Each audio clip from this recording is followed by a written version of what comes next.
Hello YouTube. So today we're going to look at terraforming, specifically the ethics of terraforming. Now by terraforming I mean the process of radically altering the environment of a celestial body in order to make it suitable for life. Most people probably assume that this is in principle a good idea. We dream of humans leaving the nest and colonising the solar system. But there are some interesting ethical objections to it, which we'll examine in this video. Now, since the most likely candidate for terraforming is Mars, that's the planet I'll focus on here, but the points that I raise could apply equally to other planets. I should note that there are two senses of terraforming. In the narrower sense, terraforming refers to making the planet Earth-like, creating conditions that would be habitable for humans. Specifically human life. That's the narrower goal. In the broader sense, terraforming just means making the planet habitable for life in general. This is sometimes termed ecopoiesis. I don't really know if I'm pronouncing that correctly, but that just means transforming uninhabitable conditions into habitable ones. Obviously, just because a planet is suitable for life doesn't necessarily mean it's anything like Earth, or that humans could survive on it. Now, when I talk about terraforming, I'm using the term in its broader sense. We're encompassing all of the sort of radical transformations we might make to make a planet habitable for life. Right. One class of ethical objections that won't concern us are ethical objections arising due to practical issues.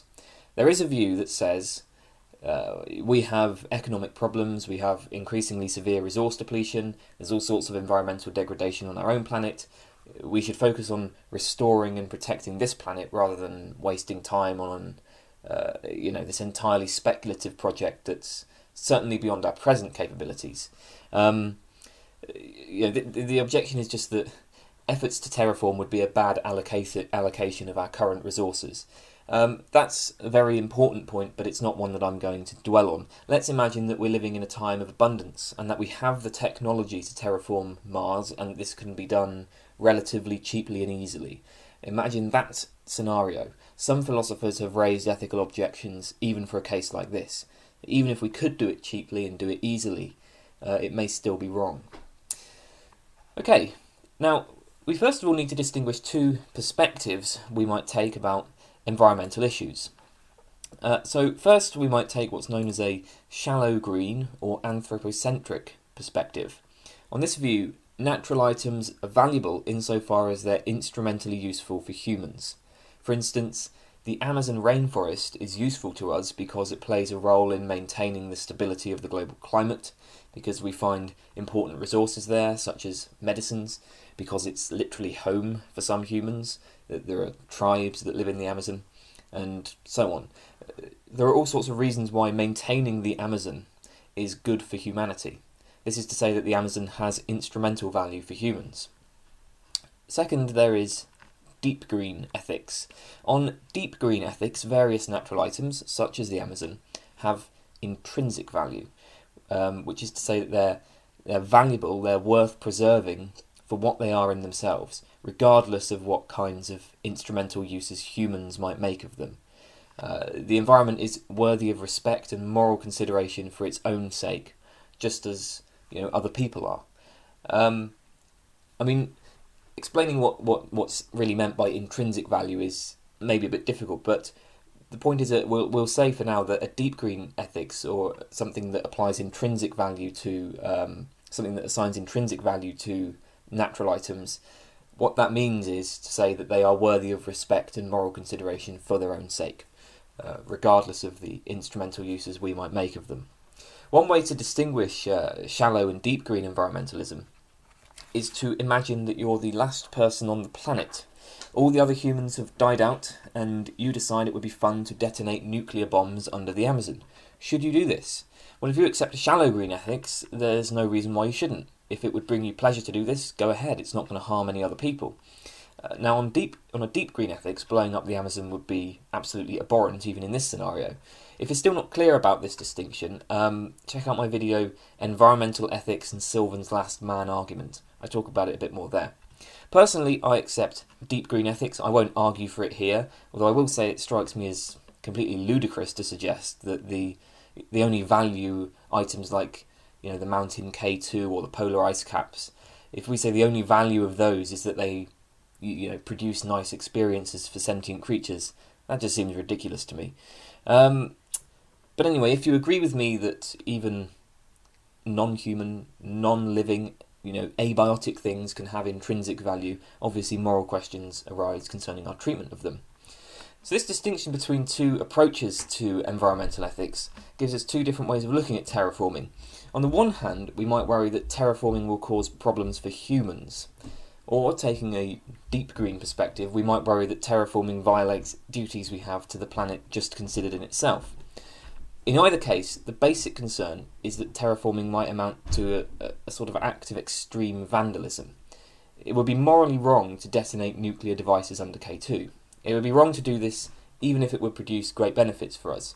Say because we discover a big mine of gold under K2 that could be accessed most easily by destroying the mountain.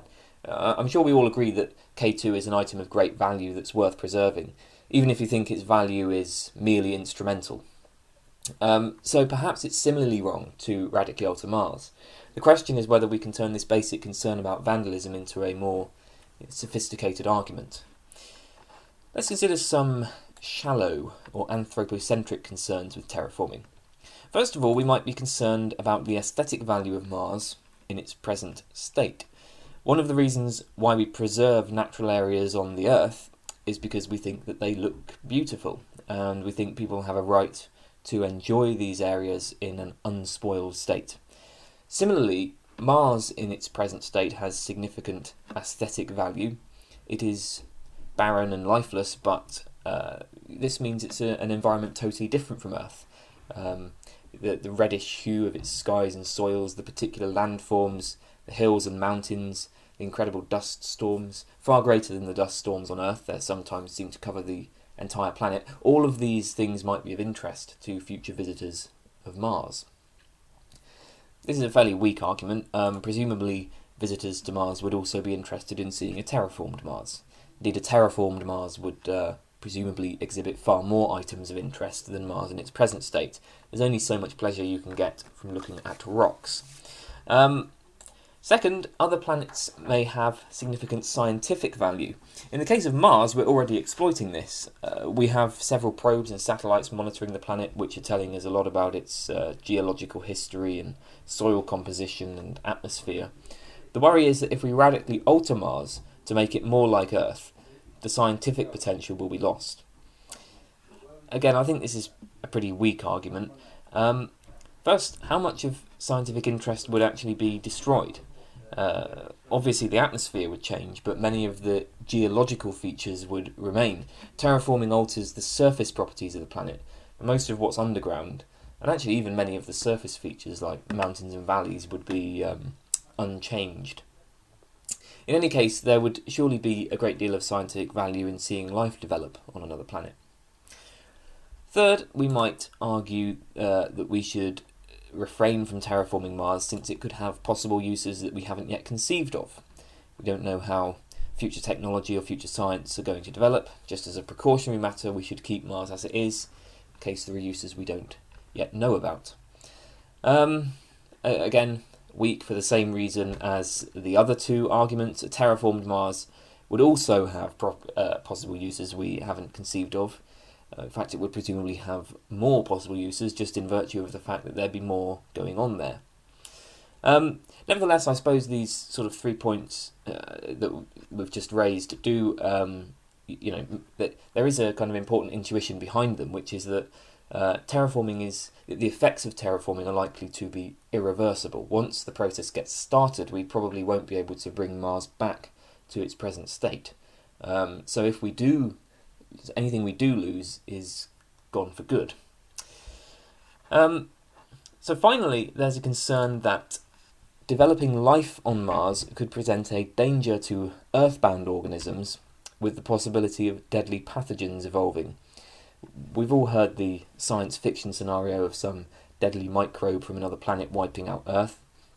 Mars has quite a different environment from Earth, and even when terraformed, its atmosphere and its soil and so on would have a different composition. We might worry that this could produce very different forms of life. perhaps some deadly virulent microbe. I don't think this is a very realistic worry, though. I don't know why this would be any more of a risk than what we already face from microbes on Earth.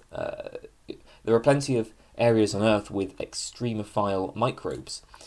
In very hot places, in the deep sea and deep underground. None of these, to my knowledge, have ever caused any deadly pandemics, or really could cause any deadly pandemics. The most deadly viruses and deadly bacteria tend to be ones that evolve with humans, rather than in very different circumstances.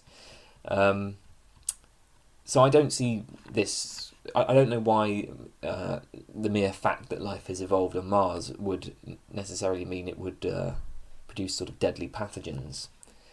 Okay, well that was maybe a bit brief, but from a purely anthropocentric point of view, I think the weight clearly falls in favour of terraforming, at least putting aside practical concerns. I mean, there are many benefits humans could get from terraforming.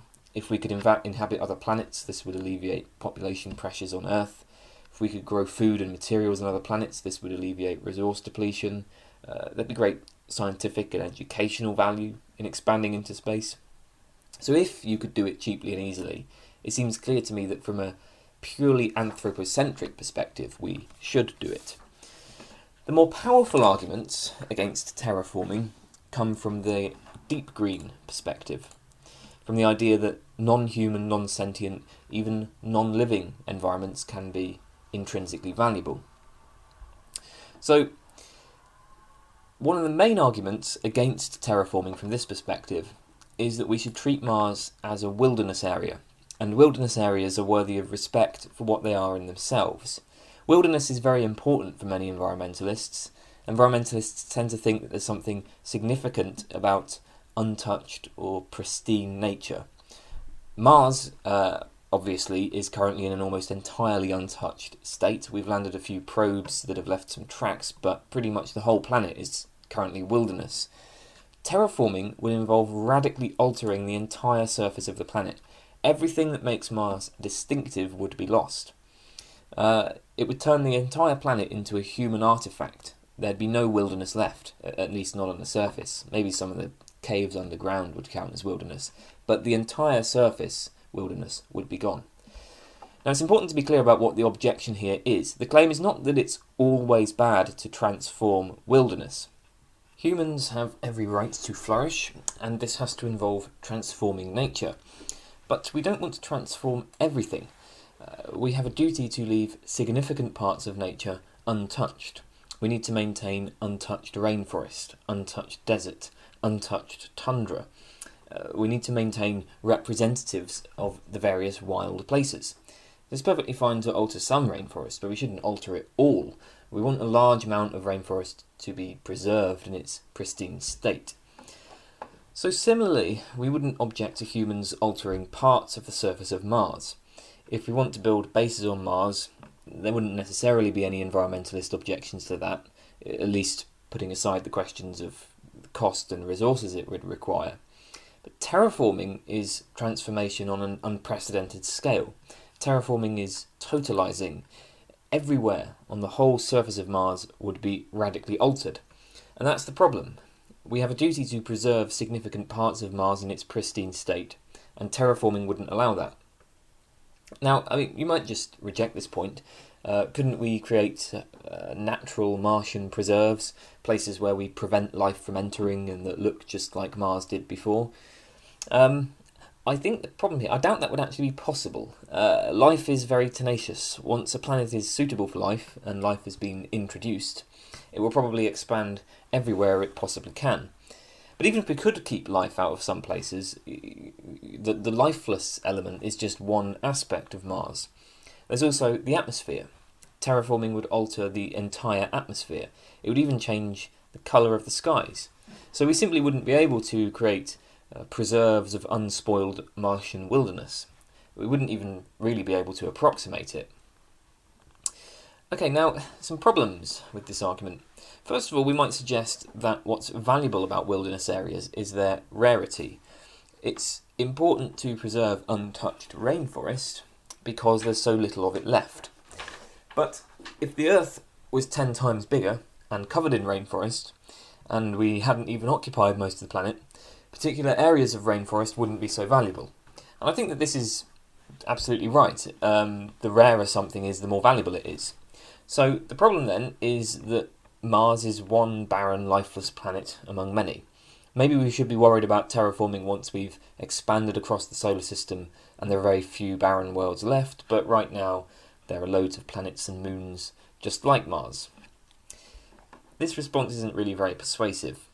First, while rarity contributes to value, it's clearly not the only source of value. I mean, even if rainforest were abundant, it wouldn't be okay to cut down acres and acres of it just for fun, for instance. So just because Mars isn't rare, it may still be worthy of moral consideration, and that may tell against terraforming. But I think the biggest problem with this response is that actually Mars is rare. There are no other planets in the solar system that have the same landscape and atmospheric conditions as Mars. It has some quite incredible landforms: Olympus Mons, the largest mountain in the solar system, various other volcanoes in the Tharsis region. It's got huge canyons, Valles Marineris, or the Mariner Valleys, which is a huge rip across the Martian surface, way larger than the Grand Canyon. It has polar ice caps, mostly made from dry ice. Its weather is very interesting. I mentioned the dust storms that can cover almost the entire surface of the planet. So Mars is unique. In fact, every planet in our solar system and many dwarf planets are unique. We could destroy a random asteroid and not lose much. For any average asteroid, there will be thousands more asteroids just like it. But with Mars, there really is nothing else like it in the solar system. It's totally different to anything else. So, a second response is to point out that if the concern is wilderness, well, once we've terraformed Mars, the life could be left to develop on its own terms. Terraforming Mars would turn it into a human artifact, but we could say that once that we'll leave certain places alone and let them develop as wilderness areas. And with regard to wilderness, it's worth bearing in mind that no wilderness area on Earth is completely untouched. Humans have been around for a long time. We've visited pretty much everywhere on the planet, and everything on the planet is what it is, at least partially as a result of human influence. In the modern world, bear in mind that there are global anthropogenic impacts, such as climate change. So there's really no such thing as true wilderness, if that means totally untouched, uninfluenced by humans. There are no areas whatsoever like this. And yet we can still speak of some areas as being wilderness, and we can assign them greater value in virtue of them being relatively wild. So this is what we could have for Mars, places that are relatively wild, growing wilder as the years go by. I mean, a little sort of thought experiment to consider. Suppose we discovered that in the past, Mars had been terraformed by an alien race. Suppose we discovered the same for Earth. Indeed, we discover that Earth has been put here by an alien race. Would that reduce the value of Earth and its life? I would say it wouldn't. It would seem to me that these discoveries wouldn't make any difference to, the value of wilderness today. We certainly wouldn't look at Earth and Mars and say, well, these are mere cultural artifacts, they're not true wilderness, because over millions of years they've developed on their own without interference. So this isn't necessarily to say that the appeal to wilderness is wrong. We should grant that terraforming will cause the loss of an important area of wilderness, and it may mean the reduction of diversity among the planets of the solar system. But the point is that this isn't necessarily such a great loss, because Mars could become wilderness again over time. And while there won't be so many kinds of planets, perhaps bringing life to Mars could result in greater diversity of life. But the basic point is that we could gradually over time let it develop on its own, and it would become a kind of wilderness area again. So it's not that wilderness would necessarily be completely destroyed, although I think we should grant that we would lose something of importance. Okay, let's turn to an argument given by Robert Sparrow. Sparrow's basic approach is grounded in virtue ethics. Virtue ethics is one of the big three traditions in ethics. There's consequentialism, which evaluates actions in terms of their consequences; deontology, which evaluates actions in terms of whether or not they comply with particular rules. Virtue ethics is concerned with people's character. An action is right if it evinces or is produced by virtuous character traits, wrong if it evinces or is produced by vicious character traits. According to Sparrow, terraforming evinces two defects of moral character: aesthetic insensitivity and hubris. Aesthetic insensitivity basically means a blindness to beauty. Sparrow gives the example of a person hiking through the mountains who comes across a particularly stunning array of icicles formed when a river froze over. Now, the hiker knows that this will probably melt away before the end of the day, and he knows that whatever happens to it now, it will freeze over again tomorrow. So imagine he decides to smash them up with a stick just for fun. In terms of the consequences, it seems he hasn't really done anything wrong. I mean, they would melt soon anyway, they'll be replaced. And let's imagine it's a pretty unknown path, so you're not ruining the view for anybody else. But nevertheless, according to Sparrow, this displays a kind of blindness and insensitivity to beauty. It evinces a vicious character. I think there's something to this judgment. Now, Mars is an incredibly beautiful planet in many ways. To destroy all that beauty for our own purposes would evince a similar blindness. And note that with terraforming Mars, unlike with the hiker, it wouldn't simply revert to its natural state. If we destroy Mars's beauty, it's gone for good. Second, hubris. Hubris involves a kind of excessive pride or excessive arrogance. Sparrow points out that it often has religious connotations. It involves humans ignoring their limits and trying to set themselves up as gods. Obviously, many people in the modern world don't believe in God, so appealing to hubris in the religious sense is not likely to be that persuasive. So Sparrow tries to give a secular interpretation of this notion of humans ignoring their limits. There are two parts to Sparrow's account. First, he says that we exceed our limits when we engage in acts that risk catastrophic failure. He's not exactly clear about what he means by catastrophic failure, but he seems to have in mind acts that are large, unprecedented, very expensive, time-consuming, that just have many risks. Second, some places, some ways of life are appropriate for humans, and others are inappropriate.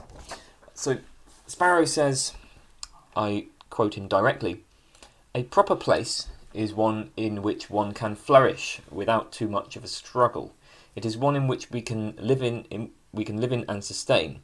It is a place in which one fits and does not appear comfortable and does not appear uncomfortable or out of place." He later adds, "It seems natural to say of most creatures, at least as individuals and perhaps as species, that they have a home. This is a place which nurtures them, in which they grow up, reproduce, and which offers them some semblance of safety. We exceed our limits when we try to go beyond our proper place." The terraforming of Mars would be a major, unprecedented project that would have many risks. And furthermore, Mars is pretty obviously not an inviting place for humans. We couldn't even exist on its surface without expensive spacesuits. Our proper place is on Earth. So to try to go beyond that would be to exceed our limits. So terraforming is an act of hubris, a project that risks catastrophic failure and that tries to push humans out of their proper place. So we have the first claim that terraforming displays aesthetic insensitivity, and the second that terraforming is an act of hubris.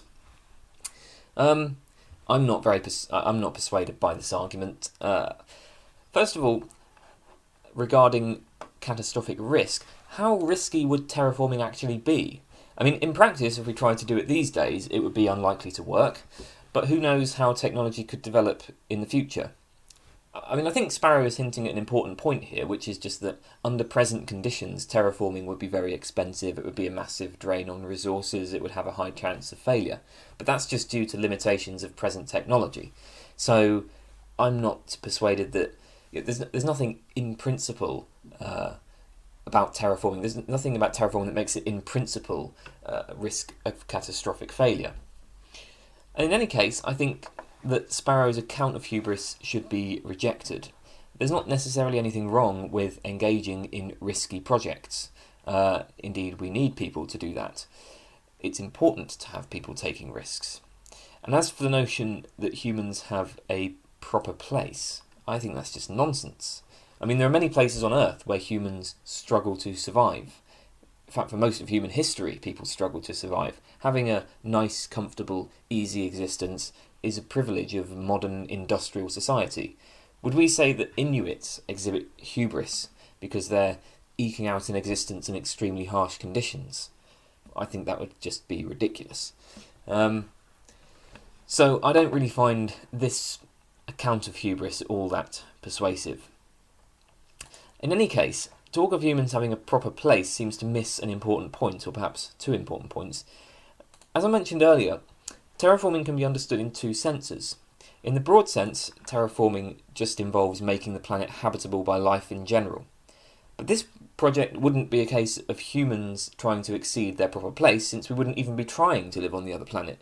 We'd just be trying to seed life to the other planet. So how would that be a case of us exceeding our limits? Well, in the narrower sense, terraforming involves making the planet habitable by humans.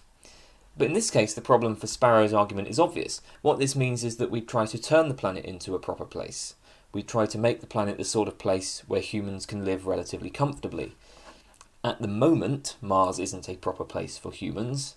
It would be extraordinarily difficult to live on Mars. You'd have to spend all your time in a specially constructed base, and whenever you went outside, you'd have to wear all the space gear. But if we transformed Mars so that it was suitable for humans, it would be a proper place for us. So, whichever way we understand terraforming then, I don't really see how appealing to this concept of humans having a proper place can possibly apply to it. I mean, at the end of the day, I think there's something almost narrow-minded about Sparrow's comments on hubris. Humans have always transgressed our limits. The reason why you're watching a video about philosophy on a computer wearing comfortable clothes in a warm house, maybe eating some chocolate or whatever, is because we progress beyond our limits. The kind of life we have today would be literally unimaginable to a member of a Paleolithic hunter-gatherer tribe. Think about some things that are currently beyond our limits, like poverty or the environmental crisis. I doubt anybody has the faintest idea how we could really solve these problems, but it doesn't evince hubris to try. Okay, so I think that this appeal to hubris is pretty weak.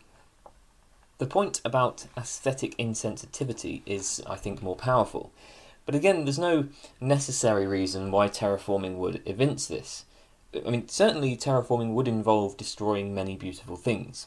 I'm prepared to grant that Mars is beautiful. I think it is. If it was terraformed, some of that beauty would be lost.